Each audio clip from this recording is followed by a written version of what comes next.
बिस्मिल्लाहिर्रहमानिर्रहीम। 14वें नशिस्त के अहम नुकात।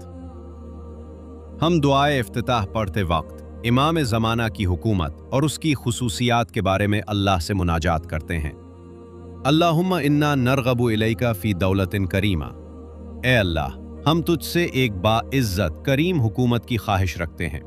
इसमें इमाम ज़माना की करीम हुकूमत की दो खुसूसियात बयान होती हैं।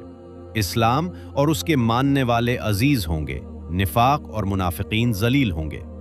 कुरान के मुताबिक इज़्ज़त व करामत तमाम इंसानों के लिए नहीं बल्कि ख़ास तौर पर अहले तक़वा के लिए है। इन्न अक्रमकुम इंदल्लाहि अत्क़ाकुम। बेशक अल्लाह के नज़दीक तुम में सबसे ज़्यादा मुअज़्ज़ज़ वो है जो सबसे ज़्यादा मुत्तक़ी हो। इमाम ज़माना की करीम हुकूमत में लोगों का अच्छा रवैया अंदरूनी मुहर्रिकात और तक़वा की बुनियाद पर होगा, न कि कानून के खौफ या बैरूनी दबाव की वजह से। अमीरुल मोमिनीन और रसूल खुदा की हुकूमती करीमी हुकूमतें मिसाल थीं, लेकिन लोगों के गैर करीमी रवैये की वजह से वो मजलूम वाक़े हुईं। ताहम अल्लाह आखिरकार फ़रज का हुक्म देगा ताकि इमाम ज़माना की करीमा हुकूमत में उनकी करीमाना सिफत के बावजूद कोई जुल्म वाक़े न हो।